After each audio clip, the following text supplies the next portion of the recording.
Hello everyone, I'm Kim and welcome to my sewing room. I hope you're all really well and are having a lovely day. Now this video is a continuation on my makes of 2024 and this covers everything else. There are no garments, it's just all the things that I decided to make. I would go off on a tangent and make a cushion or a coaster or a bag. So this covers all of those little projects that I did randomly here and there in between my garment sewing. The first thing I'm going to show you is what I refer to as my Terry Rowland scrap cushions. Now Terry Rowland is a quilter, and ages ago I saw one of her videos where she was making up a quilt using her scrap fabric. So she made up these tiny little squares and she made 600 of them to make a quilt. So I thought, great, I'm going to do that. It never materialized. I never ever got anywhere near making 600. Though saying that, I have probably made that many through all the various cushions that I've made using these squares up.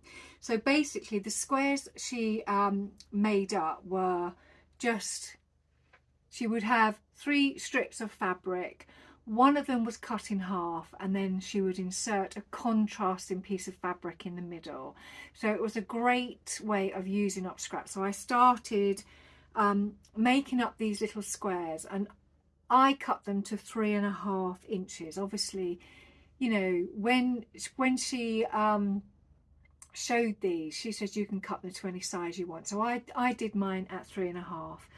And I quite like this size. So these were what I refer to as my Terry Rowland scrap squares, and I made a few cushions out of them. And these cushions sit downstairs, and my son's girlfriend Danny said that she would love a set of these cushions in orange. So I thought, okay, that's no problem at all. So I rummaged through my little drawer of squares, because I do make these up randomly every so often if I come into my sewing room and I'm not really sure what to make, or I don't have a lot of time and my scrap box is screaming out to me to use some of it up. I sit down and I will just make a few of these, maybe 10, 20, and then put them in the drawer, and then every so often I pull them out and I will make something with them. So when she asked, I thought, great, I'll just go and have a look through the drawer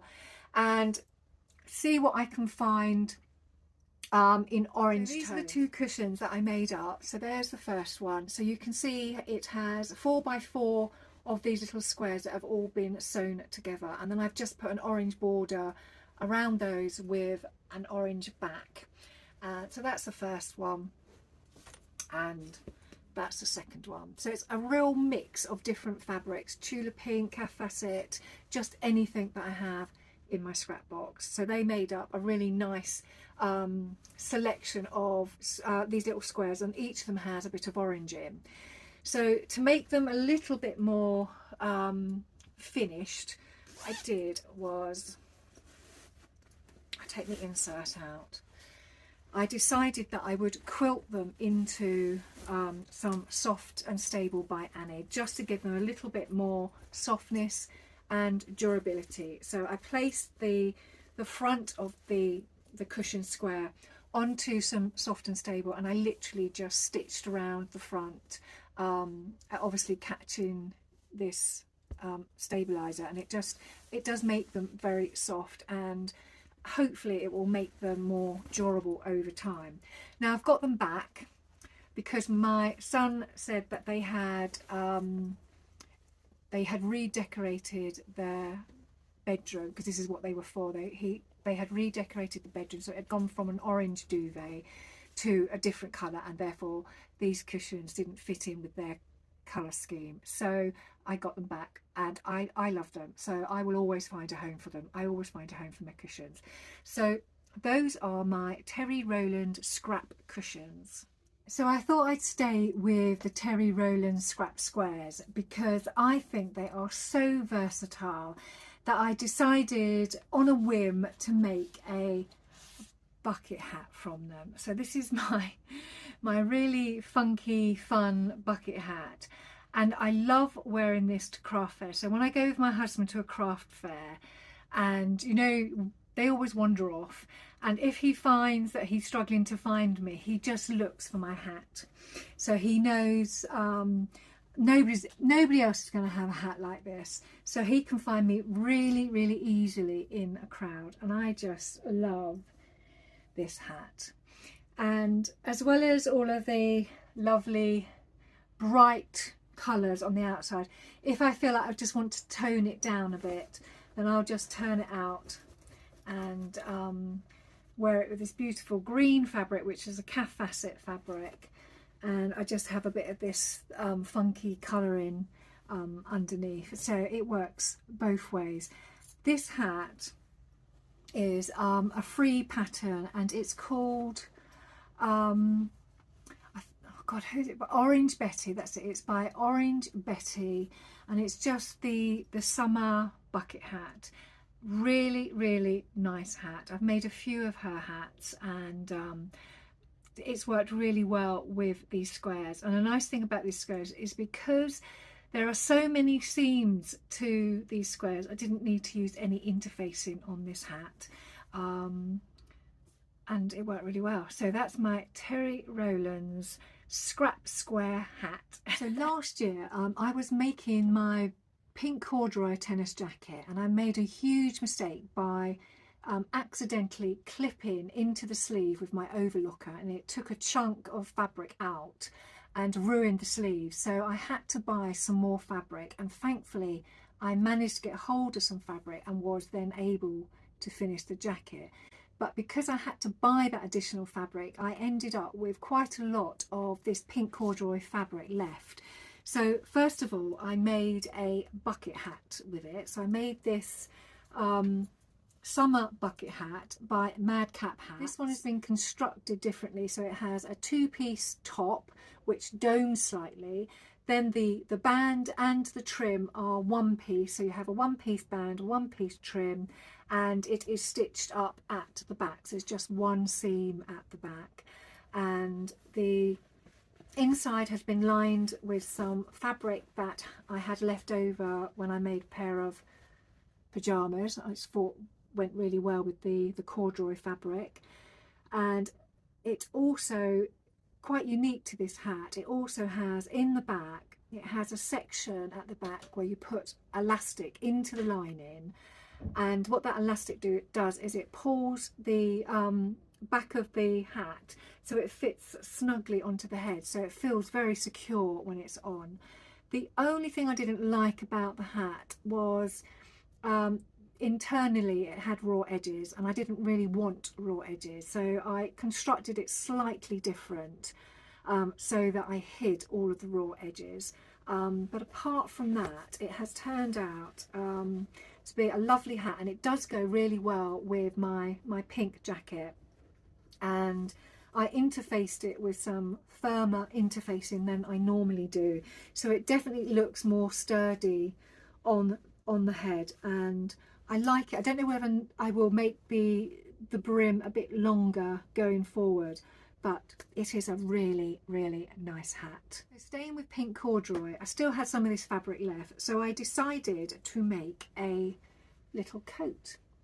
So I made this coat for one of my lunar lapping rabbits, and I'll show you her in a minute. Her name's Doris, and I made this coat for Doris because she had been borrowing some clothes from Daisy. So Daisy sits up here on my shelf, and I promised Daisy that I would make her a shelf friend, and I made her Doris, and you, my subscribers, helped me name her. So we picked a name out of a hat, and she's been named Doris, and she is adorable, and she sits on the shelf with Daisy.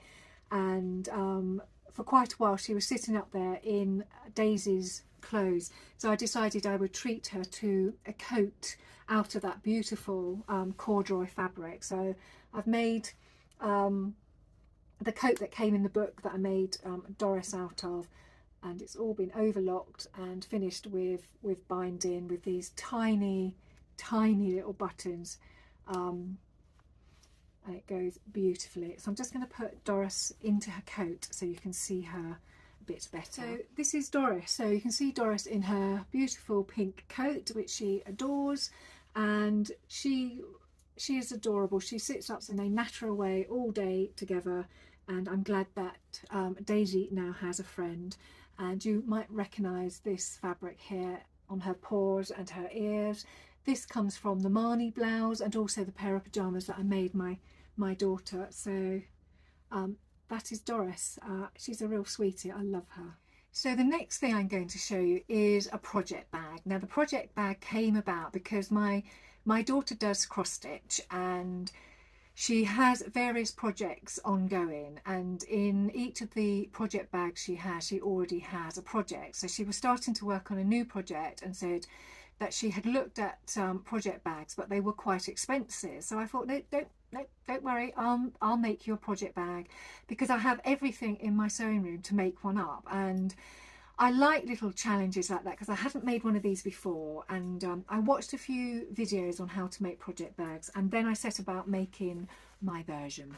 So this is the project bag. So you have a zipped area at the top, and I put a little tassel on there, and the back is quilted. So I've got this, I think it's called Bumbleberry, that's it, a Bumbleberry fabric, which I bought from Wool Warehouse, and there's some yellow bumblebee fabric, and I use these fabrics in a Cavalcade bag that I'll show you a little bit further in this video. And on the back we have this Harry Potter fabric, because my daughter's a real fan of Harry Potter, so I had some of this fabric left because I had used the majority of it in a different project. So a bag obviously opens, it's got a nice vinyl front on it, and it is quite a sizable bag, and it's got a little handle, so it gives her plenty of room to put her project chart in along with her. I'm going to make a few of these for myself this year, because they're just so handy to have for all the little hand sewing projects that I do. So that is the Harry Potter project bag. As I've mentioned bags, I thought I'd go through all of the different bags I've made through the year. So I'll start off with the small ones and build up to the bigger ones. So a couple of years ago I joined the lovely Jubbly Bag Makers Club, because I thought it was a great introduction for me to get into bag making, and the club provided, I think it was over a 6-month period, so every month they would provide you with a pattern to make a bag and everything you needed to make that bag. And the instructions were really good, because most of the bags were by Annie, most of them, not all of them, but most of them were by Annie, and her instructions are very good. And she also provides a video which came as part of each of the bags. If you buy them from her online website, you have to actually purchase the tutorials, but they're well worth it. So this is a clam bag, and I made this in some calf facet fabric on the outside and some Tula Pink mineral fabric in the inside, just for the colour really. So I finished them off with some tassels on the zip. The zip is a two-way zip, so it opens up from both sides, and I also made the little tassels removable, so you can take them off. So if you need to wash the bag, you can just take the tassels off, wash the bag, and then put the tassels back on afterwards. I really like this little clam up bag. I made a few of these, and I've given them away as gifts to friends, and I just think they're such a roomy bag for makeup. You've got a nice flat bottom there, and she does this wonderful thing with the zip where she uses the zip to actually you stitch it down and it becomes part of the bag, and I thought that was quite a nice finish with this particular one. So that is a small cosmetic bag, a by Annie clam bag, and it's absolutely beautiful. I love it. I love the colours. So after finishing my subscription with Lovely Jubbly and making 6 lovely bags up during that subscription, I then decided to visit By Annie and lots of other different bag makers to see what else I could make up. And I really like the By Annie open wide bag. So this is one of many that I've made. So this is tulip pink fabric, and it's just a really nice big bag. And I've made a few of these up as travel bags because they're great for cosmetics when you go away. I've also used them for sort of knitting projects that I've been working on, and they open up really big, and they have these meshed pockets with the little stretch elastic on the top, and they're a really nice bag. You can get so much in these, and they have a nice long zip, and the zip sort of tucks into the end out of the way, and you have this little handle on the end which you use as you're sort of opening the bag and carrying it around. So that is a By Annie open wide bag, and I probably made about 5 or 6 of these, and this is the last one I have. I actually have a few that I've kept myself, but I have given them majority of them away. So the next bag I'm going to show you was created by Adam Sews, and this was the first Adam Sews bag that I've made, and I love this bag so much. It is so roomy and I use it for a lot.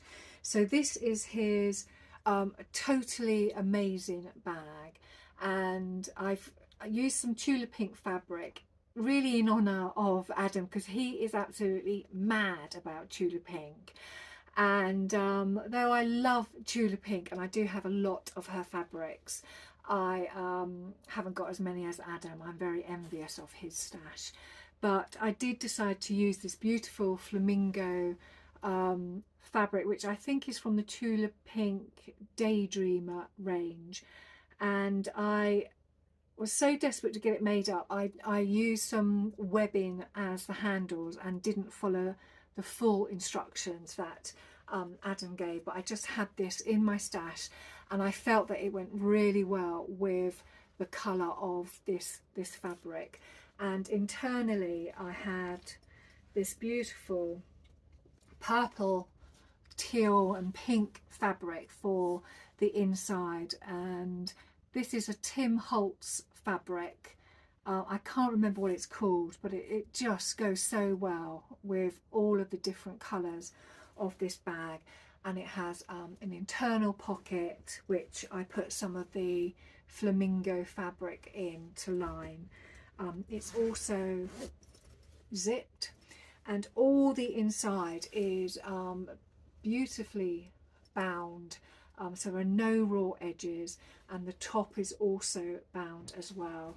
And I actually stabilised this with By Annie Soft and Stable because I had it in my stash, so it gives a really nice firm control of the bag. And I use this as my sort of carrier for taking my projects, my sewing projects, from my sewing room downstairs and vice versa. So this bag is with me every day and I absolutely love it. And I am working on a second bag, but I'm doing an EP project with that, so you will probably see that during 2025. It's one of my slow projects. So that is the Totally Amazing Bag by Adam Sews. So the bags are getting bigger, and this is the biggest bag that I've ever made, and I made 2 of these, and this is the Cavalcade Travel Bag.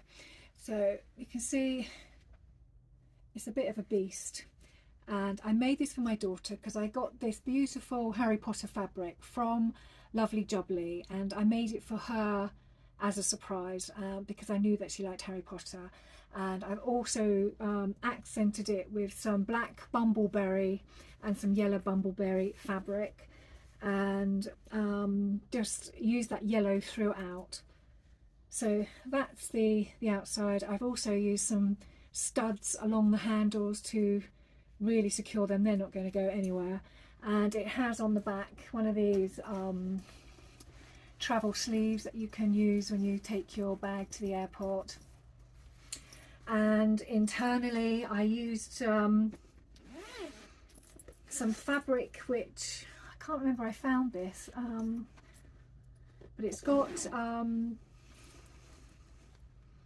potions and lotions on it, which I just thought was within the theme of the fabric. And I used some rainbow zips and carried on the yellow bumbleberry fabric inside in the internal pockets, and there's a pocket each side internally. And the thing that I really liked about this bag was it had this section in the bottom. So it's a bit of a monster, bear with me.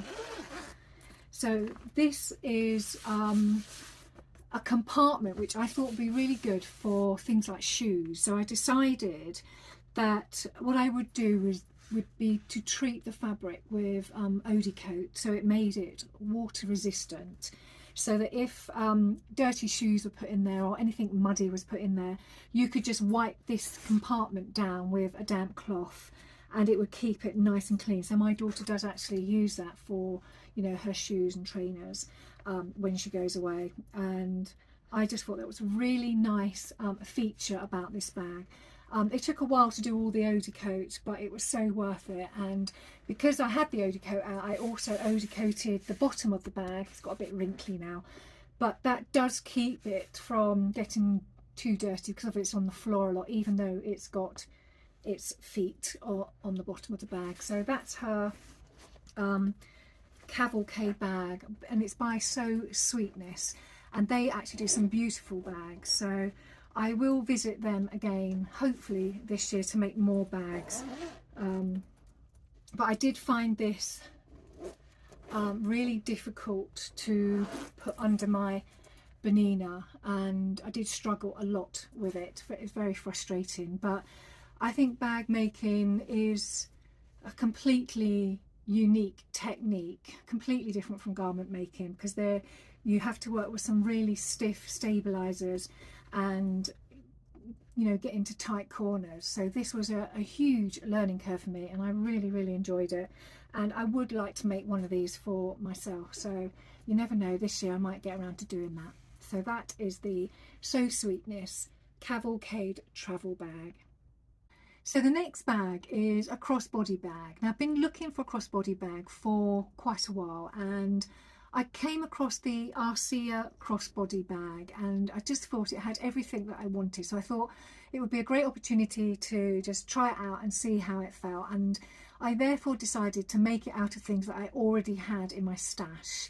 I did buy some samples of faux leather because I thought if it worked out really well, I would like to make it up in maybe a black faux leather, but I made the bag up. I was quite astonished at how much time it took, because I'm not a seasoned bag maker at all, so I really did have to read the instructions slowly and understand each step. So it did take me a long time, but I really did enjoy doing it. It's because it's something completely different from garment making.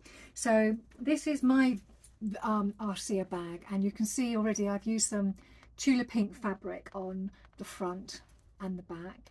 The foil that's on the sides and wraps around the bottom and the other side, it's also used for accents, and there's a band here at the back. This foil came from a subscription box by Studio 77, and I just thought this went so well with the tulip pink fabric, and it's also accented on the front with this zipper. Then I had some Purple Stitches zipper pulls that I bought when I went out to Purple Stitches in the summer last year. So I have these beautiful star iridescent pulls that are in the pocket here. There's a few inside here, so you can see there's another one there, and there's another one on the internal pocket there. So it is full of zips and pulls. Then I bought these really beautiful quality clasps and D-rings from a company called Me Made Makes. I just thought, I mean, they're just such nice quality, I also used my green machine to put studs on the strap, and also either side of the front zipper accent. So inside I just used some pink scrap fabric that I had, so I didn't really want it too fussy inside because there was so much going on inside this bag. So you've got 2 zips, you've got various pockets, and you have a card slots here, and another pocket. It was so involved. You have a magnetic clasp at the back. There's a lot going on in this bag. Now I really liked making this, but there were a few things I struggled a bit with it, and probably won't make it again, is because I found that the end sections I felt should be flat, and therefore the strap should be as wide as the end section, so it kept it more boxy. But what it does is it pulls it in, and I didn't particularly like that feature, though that would probably be really easy to change. And I have a real thing about zips. I don't like the zips coming out of the bag, so I don't know how to get around that, but I will keep looking. But it's such a nice colourful bag, and I do take it out for a spin every so often when I go over to Tesco's to do my food shopping. But if I was to make it again, I would make a few changes on it, but I would also make it bigger because it's just a little bit too small. I make it a little bit longer and a little bit deeper, and I think it would be near perfect. So that is my Arsia Crossbody Bag. Because I've been quilting bags, I decided that I wouldn't mind making some coasters, and at the time of making these coasters there had been quite a few sewists making them up, and I just thought, what a great opportunity to make some up and also practice my binding. So I went through a bit of an experimental phase with these coasters. So this was the first one that I made. So I found this lovely Tula pink fabric that I had in my scrap box, and I matched it with the lazy stripe on the back, and the binding was in contrasting fabric that matched the bird, and I stitched it on by machine from the front, and then I pulled it to the back and then hand stitched it. And for me it worked okay, but it just took too long. So I thought if I made these up as gifts, I think it would just take too long to do that, and it really wasn't something that I would do if I was doing binding on a bag further down the line. So that was experiment number 1. Then number 2, I did the same. So I got the same fabric and the same back, and this time I stitched the binding on, and then I pulled it to the back and then machine stitched it from the back. So you can probably see it's stitched here from as it's come through to the front, and this was really good, but it just didn't finish off very well, and I couldn't figure out how to finish off that binding in the coaster because it was quite a small circle. So that was experiment number 2. So then I made a bigger one. So I thought maybe if I make it bigger it will be easier to do the binding. So I think this one worked. So this is bigger, so you can see the size of that and the size of that one. So it's not a lot bigger, but it does make a difference when you're trying to do the binding. So the binding's been stitched on from the back, and then it's been pulled to the front, and then I've machine stitched around. So basically I can see where it's gone, and also you can see where it's stitched from the back, and it doesn't look too bad. And I have heavily quilted this coaster because this is sandwiched with Soft and Stable by Annie. So that Soft and Stable was really springy, so I felt like I really needed to quilt these coasters quite thoroughly because I didn't want, you know, when a hot cut went on them, I didn't want them to wobble. So it has been quilted quite intensely, but it does make for a nice coaster. So I will make more of these up. They're very bright, they're not to everybody's taste, but I quite like these, and my husband loves them. He's always got various drinks on the go, so these are handy to have all around the house, and I will make more of those this year. Staying with quilting, as we were coming up to Christmas, I had bought a lot of Christmas fabric way earlier in the year, and I thought now was the time to make up something for Christmas, and I decided to make up some nice Christmas placemats. So I made up these. They're a design where I borrowed it from a quilt. So really the quilt was made up with this design, and it was a full circle, and I decided just to take part of that quilt design and make it into a placemat. So it gave me the opportunity to use all of those different pieces of Christmas fabric and sandwich it in between some stabilizer. Now I didn't use soft and stable on these. I used some stuff that Adam Sews actually sent me, so it was very kind of him. He sent me some stabilizer a while back, and I decided to use it on this, and I should be saving it for my bag, but don't tell him. I'll get some more so I can finish off my second bag. But I decided to use it in these beautiful placemats, and this gave me an opportunity to also practice some free motion stitching, which I hadn't done before, but my God, was it addictive, and it was so much fun. I think I went a bit mad, but it was really fun to do that on these placemats. So I made 6 of them for Christmas, and they all got used. And the nice thing is they can go in the wash and just be put away for next year. So they are all of my lovely placemats. So the last thing I'm going to show you is actually the very first thing that I made in 2024, and I was supposed to make him for Christmas, but I didn't have a pattern for him, and he's this little guy here. He was a Christmas tree decoration, and I planned to make him for Christmas to go on the tree, and when I started to make him I couldn't find the pattern, so I ordered the pattern, or I ordered the magazine that the pattern was in, and it came after Christmas. So when it came, I made him up. I also put the year that he was going to be on the Christmas tree, so he has spent his first year on the Christmas tree this year. So, and he's been lovely. He's such a delight. He's so colourful. So even though he was the very first make of 2024, I thought it quite fitting that he finish this last video in my series covering my makes of 2024. And for me personally, I have learnt a lot by doing this series, trying all my clothes on and really seeing what I want to make going forward.